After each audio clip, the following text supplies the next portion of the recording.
Hello everybody, I am Tom and you are watching me play Divinity Original Sin 2. In today's episode, we're going to go take on the final god challenge? I don't know. We're going to talk to Tersendilius, who is the final god we didn't talk to, the god of the elves. Hello Ghost. The temple must hold.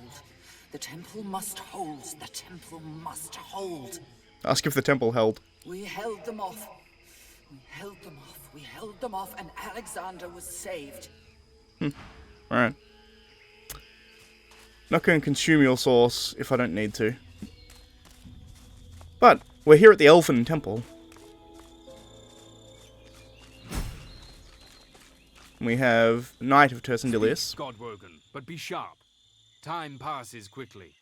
Who are you? I am a knight of Tersendilius, one of the last living knights on this island. Once I could stand with you, my god's chosen champion. Godwoken. Useless. Damn. I have the heart of the Shadow Prince. Okay. I do not ascend, but nor do I die in the trials. So I dedicate my life to Tersendilius and protect the Godwoken that come here. I think we already did most of the other ones. Let's talk to his bear Woomera. The bear gives you a serious look. She opens her mouth wide, her great fangs on display for you. Then she clears her throat. Can I ask you a philosophical question? There's nothing I'd like more. Okay then. If a tree falls in a forest and the whole place is covered in death fog, does anyone care?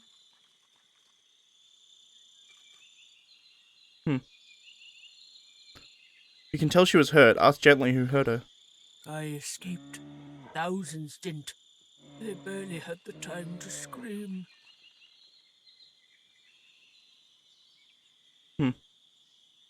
Tell her people care. All over the world there are still people who care.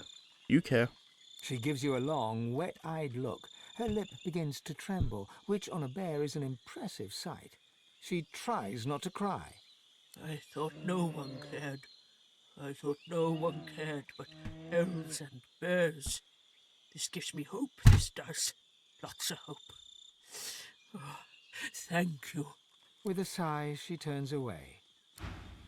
I think genocide is always going to leave its mark to the point where people are... There's always going to be people that care, I think.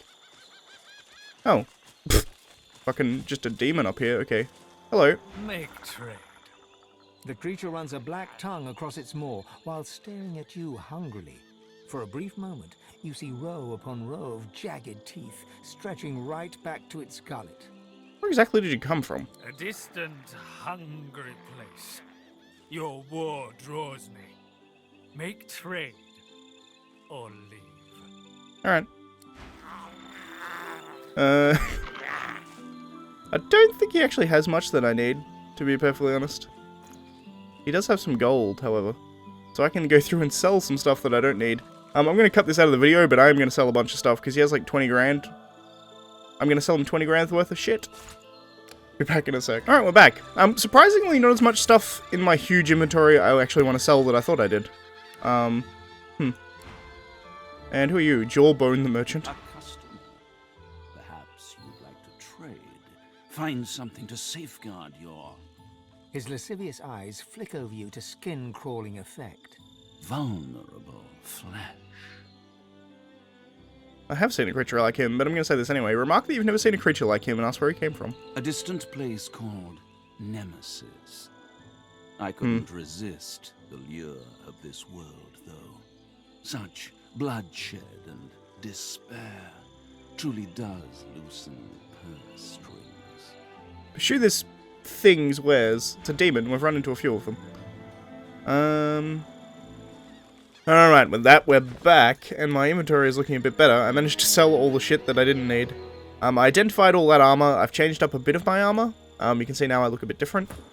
Lois actually looks the same, but she's wearing slightly different armor as well. So I upgraded all my armor, then I sold all the shit that I didn't need, so we're looking a bit better. I also did some inventory management, so I put some shit in some bags that I don't actually need anymore, so that's also something I did. Took a while, though. There's some armor d'oeuvre here, but I'm not that worried about it. Hello. The priestess is oblivious to you. Instead, she's locked in frantic, desperate prayer. Almighty Duna, save your children. Deliver us from the void. Almighty Duna, save your children. Deliver us from the void. Almighty Duna. Just repeating the same prayer over and over again. Ho there, hopeful. I belong to Tirsen Dilius. To whom are you sworn?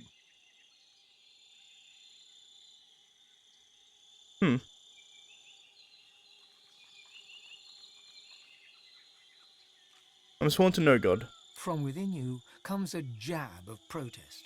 Can I interest you in a short discussion about the merits of Tirsen Dilius, the poet of the woods, the god of the elves, and others?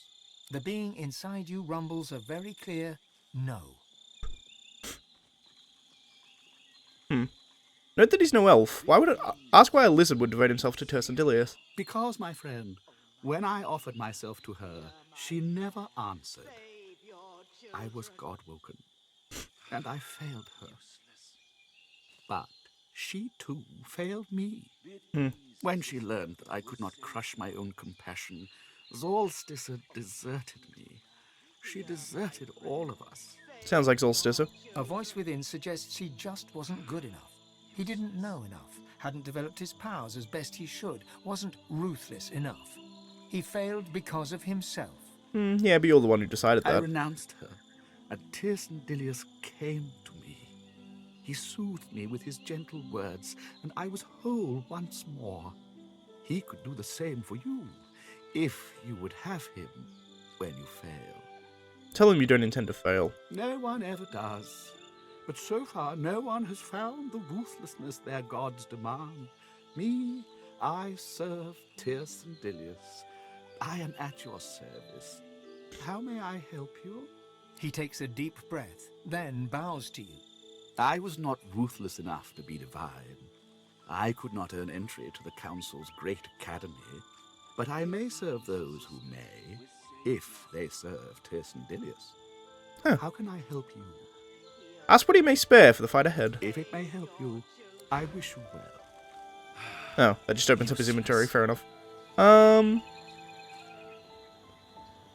Jesus. 500 physical armor. That's just too good to pass up. $7,000 on a shield, but the upgrade though.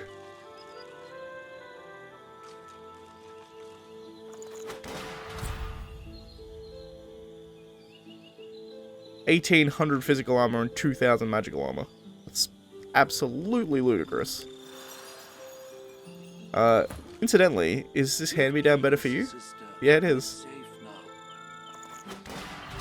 I just upgraded both of them. She's now on 1,300 and 1,500, respectively. Save your children. Cool, I guess. Ho there, hopeful. I belong to Tirsen Dilius. To whom are you sworn? Look, I just want to sell my shield. Almighty Duna, hear my prayer. Save your children. And finally, Lizard Monk. Hello. Have you been to the temple of Solstice? Is the King's Knight safe? Is Solstice's chosen champion safe? I don't care what Solstice thinks. Tell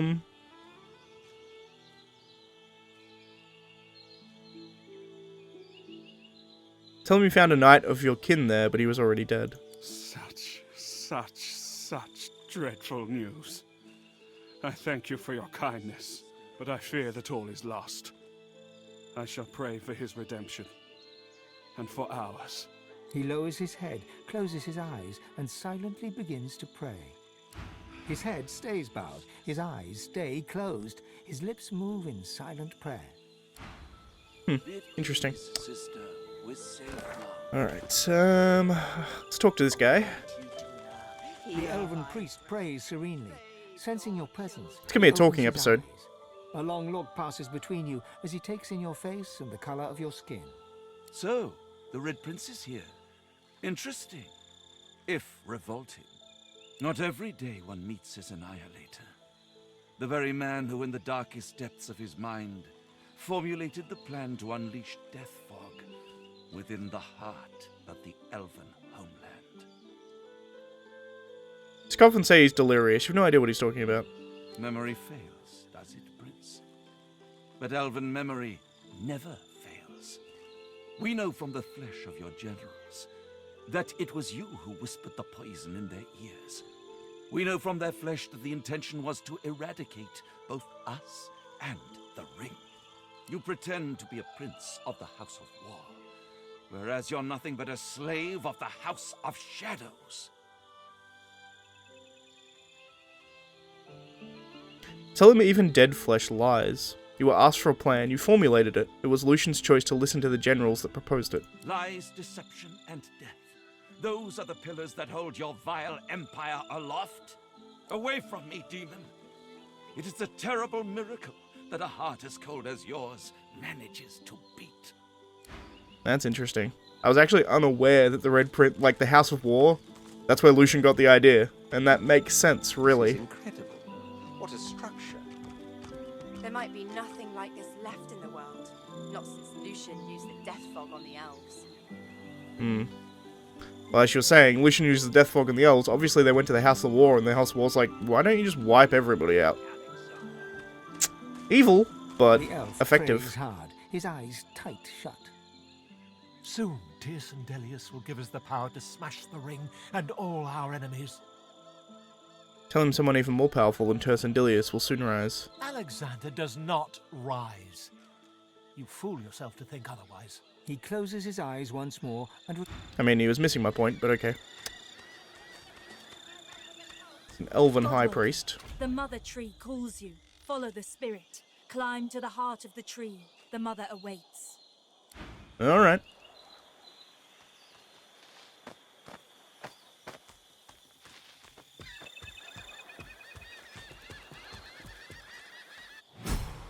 Oh. Cool.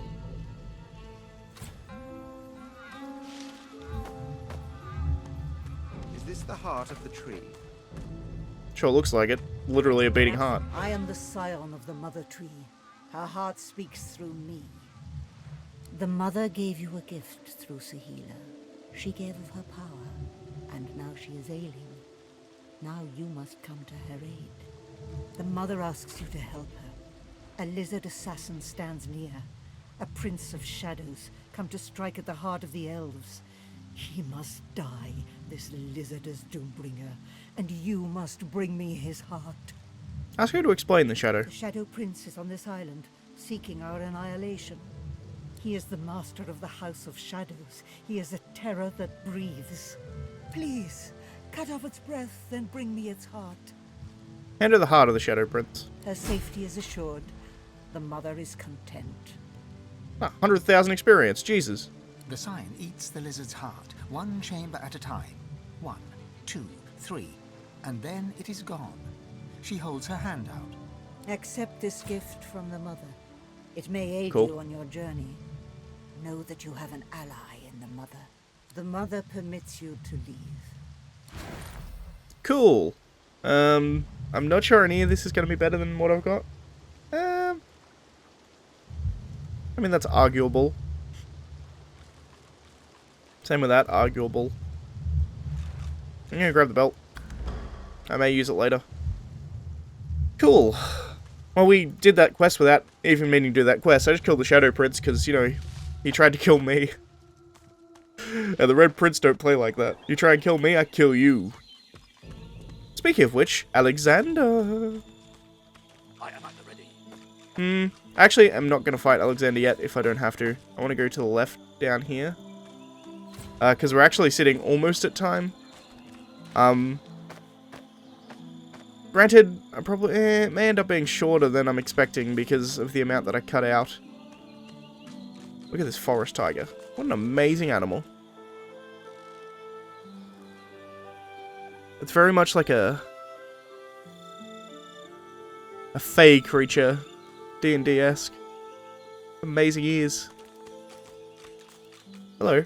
Eyes closed, the tiger seems to be praying. I am the last of my hide, my stripe, my streak. All of us but I fell dead in the mist when the true legs had their war. I pray to thee to bring us back, to save us from our end.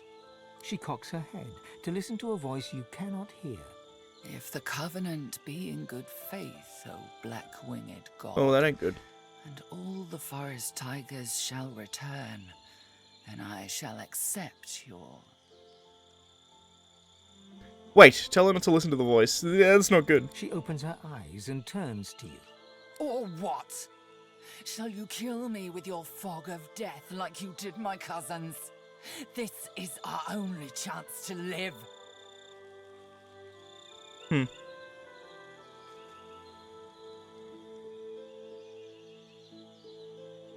Promise her that when you are divine, you shall make sure the forest tigers are restored. Success impossible. You, divine? As if. And even if you were divine, look at what the last one did. Yeah, fair point. Lucian brought nothing but death to the forests. No, your word is worthless. She closes her eyes. A low growl rises in her throat. They all shall die, my king, and I shall start. She stares directly at you and bares her teeth. With the he-lizard. I really don't want to kill the last forest tiger. It's against my policy to reload in games like this, generally, though.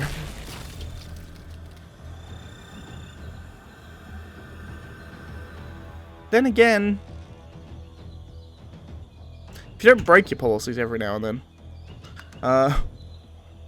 The reason I'm doing this is because there was an autosave so close to what just happened. If it was any further back, I wouldn't bother. But I want to see if I can save her, because I'm honestly not sure if you can. It may just be impossible to convince her one way or the other. In which case the best option would be to not talk to her, but that ain't happening, so.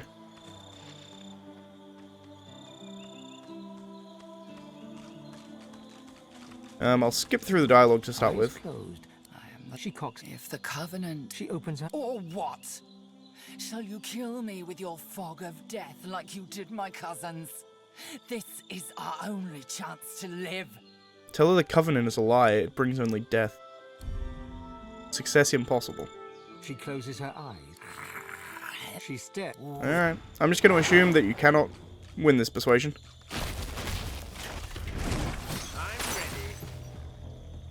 I really didn't want to genocide an entire race, but, you know.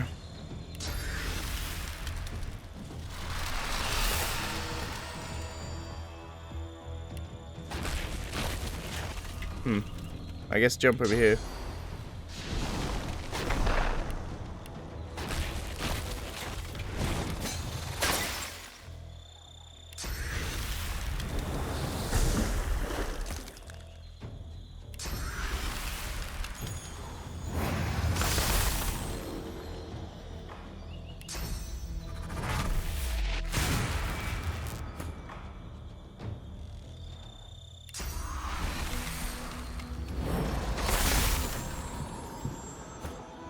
I mean, it gives me 20,000 experience. That's something, I suppose, but Jesus, I feel bad. Let's grab this fast travel point, shall we? Fantastic.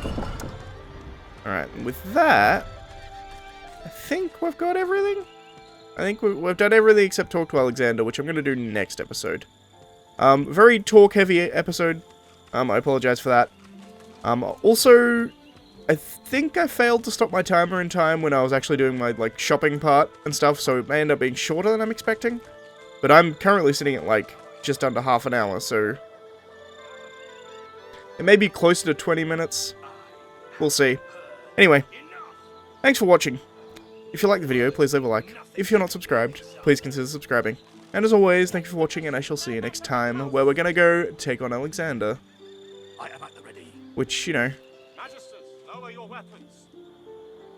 Gareth, listen to me. Spoilers. Okay. I'll see you next episode, guys.